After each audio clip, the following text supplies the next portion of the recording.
Morning family, it's Sunday, June 12th, and it's time for another one of my outdoor adventures on Guam. Friend Nadia and I decided to go hiking to Pagat Cave, which is not too far from where I live. Now the hike is a lot rougher and steeper than the trip up to Mount Lam Lam.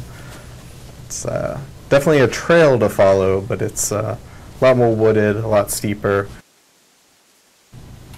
However, you get to see a lot of wildlife along the path, including some wildlife you don't want to run into.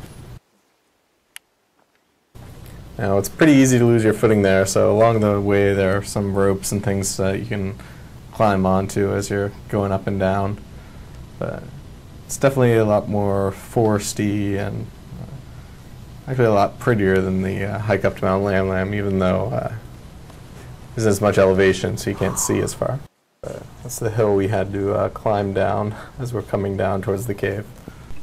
Now, Pagat used to be a historical village here in Guam, and it's under a lot of scrutiny right now because it's a site that's under contention between the military and the local residents of Guam as one of the places that's going to be impacted during the military buildup.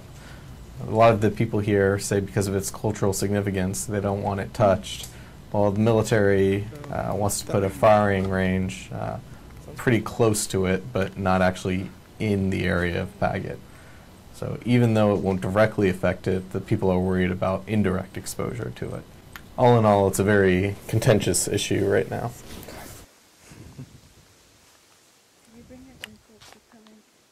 That actually turned out to be an important question, considering my arms and legs now look like someone tried to write War and Peace in Braille on them. Word to the wise, when people suggest to bring bug spray, bring some bug spray. However, once we actually made it to the cave, it's definitely very interesting. Now, the whole point of going to Pagat Cave is this giant indoor freshwater cavern with spring-fed water that's very pure and very clean. So a lot of people go there to go swimming into it. Now, most of the water in the cave is only about knee-high, so I was bringing my camera in there. I didn't have the waterproof enclosure. So when I got to the part that was deep, I was trying to tread water and hold the camera over my head. It's like, don't drop it, don't drop it, don't drop it, don't drop it. It's just so quiet, right? Kind of scary. After we left the cave, we continued on until we got to the cliff face that's overlooking the beach.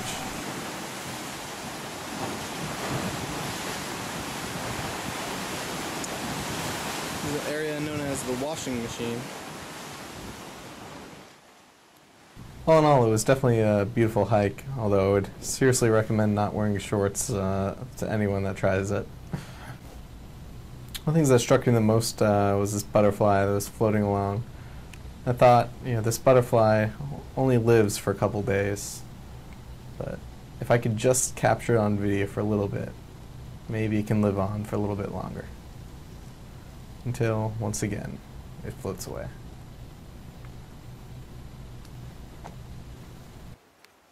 Thanks for watching, and I'll see you guys again next time.